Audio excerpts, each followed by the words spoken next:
साम दाम दंड भेद, ये चार चीज होती है इंसान के जीवन में, जो सबसे ज्यादा मतलब एक सक्सेसफुल इंसान के जीवन में ये चार चीज ही होती। साम दाम दंड भेद। ठीक है। इसका जिसने सीक्रेट समझ लिया वही इसमें सक्सेस हो पाता है। ठीक है। अब इसको अपन एग्जाम्पल के तौर पे समझते हैं। ठीक है।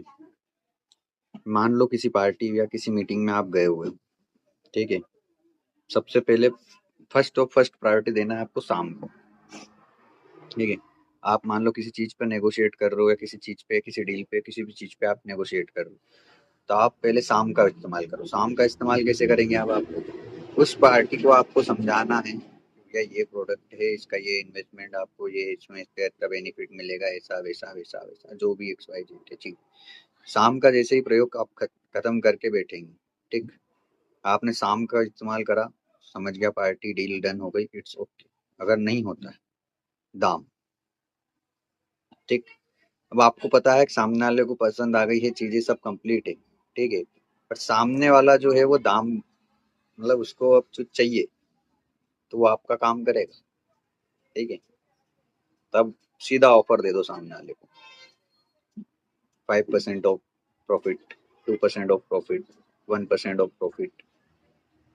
समझ गए? ये हो गया दाम। अभी साम भी इस्तेमाल कर लिया, दाम भी इस्तेमाल कर लिया। ठीक है। दाम सबसे इजी चीज। सामने वाले को सीधा बोलो, बोल अपनी वैल्यू और खरीद लो। अब आता है दंड। ठीक। आपने साम इस्तेमाल कर लिया, दाम इस्तेमाल कर लिया, फिर भी काम नहीं होता है। ठीक है।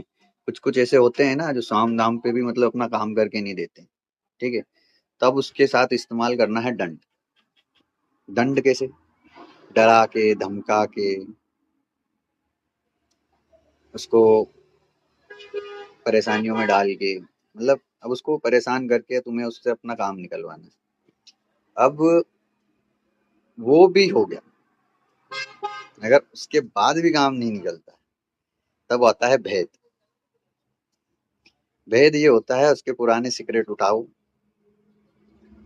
उसको सामने रख दो। और ऐसा कोई इंसान नहीं है जिसके काले कर्म नहीं, सभी के हैं आज के टाइम।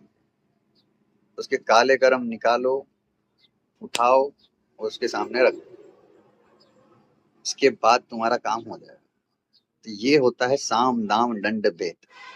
और इसको ऐसे ही यूज किया जाता है। इसको जिसने यूज करना सीख लिया ना, ये चार ही चीजें, चारों चीजों को अगर कोई व्यक्ति ने यूज करना सीख लिया ना, चाणक्य नीति में भी इसका बहुत बड़ा उल्लेख मिलता है आपको। और इसका यूज करने जिस इंसान को आ गया ना, वो बहुत अच्छा बिजनेसमैन बन सकता है, बहुत अच्छा राइटर बन सकता है, बहुत अच्छा राजनेता बन सकता है, बहुत अच्छा कुछ भी बन सकता है। ठीक है। क्योंकि इन्हीं चारों चीजों पे हमारी लाइफ टिकी हुई है।